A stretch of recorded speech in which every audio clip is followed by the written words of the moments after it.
मित्रांनो नमस्कार. मी विजय आणि आपण पाहताय आपलं बोल की भावा हे मराठमोळं युट्यूब चॅनेल. सो चॅनेलवरती नवीन असाल, पहिल्यांदा व्हिडिओ पाहत असाल तर चॅनेल आपल्या लागली सबस्क्राईब करून टाका. मी चांगले व्हिडिओ पाठवत असतो, ते नेहमीच तुमच्यापर्यंत पोहोचत असतील तर नक्कीच कमेंट्समध्ये त्याचा रिप्लाय द्यायला विसरू नका आणि आपल्या चॅनेलला सबस्क्राईब करायला सुद्धा विसरू नका. मित्रांनो, सातारा जिल्हा खरं तर हा यशवंत विचारांचा जिल्हा असं म्हटलं जातं साताऱ्याला. यशवंतराव चव्हाण महाराष्ट्राचे सन्माननीय पहिले मुख्यमंत्री याच सातारा जिल्ह्यातून आले. याच सातारा जिल्ह्याला अनेक काही गोष्टींचा वारसा आहे. सगळ्या गोष्टीत छत्रपतींची गादी इथे, त्याच्यानंतर महाराष्ट्राचे मुख्यमंत्री सर्वाधिक याच सातारा जिल्ह्यातून झालेले आहेत. सो त्याच्यामुळं पूर्णपणे सातारा जिल्ह्याचं एक वेगळं नाव आहे. परंतु गेले 2 दिवसापासून सातारा जिल्हा एका वेगळ्या गोष्टीतच त्या ठिकाणी चर्चेला आला. तो म्हणजे सातारा जिल्ह्यामध्ये सातारचे पालकमंत्री जे आहेत शंभूराज देसाई यांना धक्काबुक्की, त्यांच्यावरती हल्ला करण्यात आला. त्यांना रक्तबंबाळ करण्यात आलं आणि महाराष्ट्राच्या राजकारणामध्ये पहिल्यांदाच घडलेली अशी घटना, की जिथं जिल्हा परिषदेला शिवसेना, राष्ट्रवादी यांना बहुमत मिळालं होतं. परंतु भाजपने त्यांचे सीट फोडले आणि त्या ठिकाणी आपली भाजपचा अध्यक्ष बसवलं. आता इथपर्यंत सगळ्या गोष्टी क्लिअर आहेत. पण याच सातारा जिल्ह्याचे सध्या जे एस-पी आहेत, पोलीस अधीक्षक तुषार दोशी यांना मात्र या ठिकाणी निलंबन करण्यात आलं. तुषार दोशींचं निलंबन का करण्यात आलं? या निलंबनामागची काही इनसाइड स्टोरी तीच आपण या व्हिडिओमध्ये पाहणार आहे. पुन्हा एकदा तुमचं स्वागत करतो. मी विजय आणि आपण पाहताय आपलं नवीन एक नवीन विषय तुमच्या समोर घेऊन आलेलो आहे.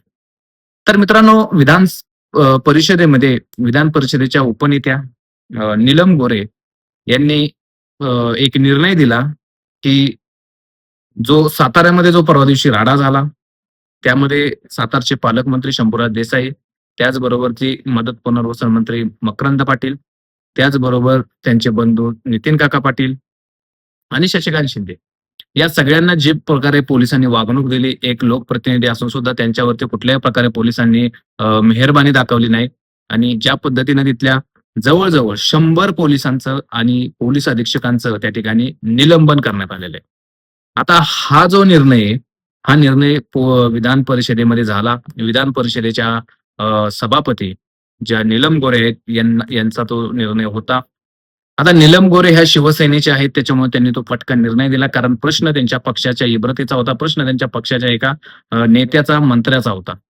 पण याच शंभूराज देसाईंना, म्हणजे ज्या पद्धतीने शंभूराज देसाईंचं एक पूर्ण मंत्रिमंडळामध्ये वजन आहे, त्याच वजनाचा जर तुम्ही विचार केला तर ही बाब त्यांना नक्कीच मान खाली घालणारी होती.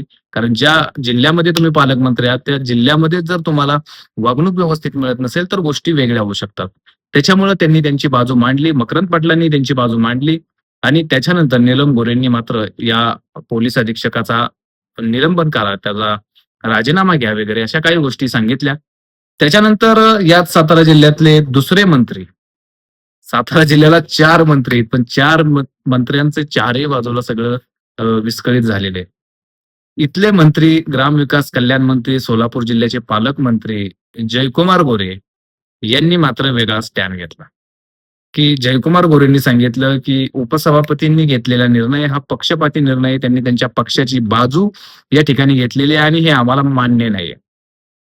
जे कोणी पोलीस अधीक्षक आहेत त्यांना निलंबन करण्याचा अधिकार तुम्हाला नाहीये. तुम्ही करू शकत नाही. तुम्ही यांची दुसरी बाजू सुद्धा समजून घ्या. त्यांच्यावरती अन्याय होईल असं कुठल्याही प्रकारे वर्तन तुम्ही करू नका, असं जयकुमार गोरे सांगतात. याचाच अर्थ जयकुमार गोरेंना ते पोलीस अधीक्षक हवे आहेत आणि शंभूराज देसाईंना ते पोलीस अधीक्षक नको आहेत.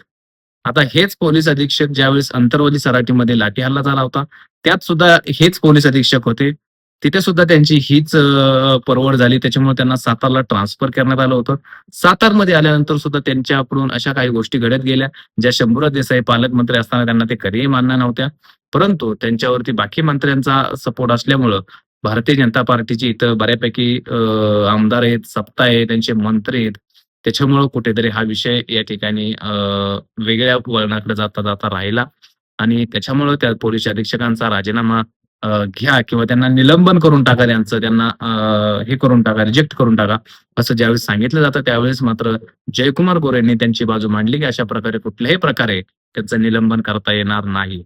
साताऱ्यामध्ये ही काय परिस्थिती होऊन बसली आणि याचा ही सुरुवात आहे म्हणतात.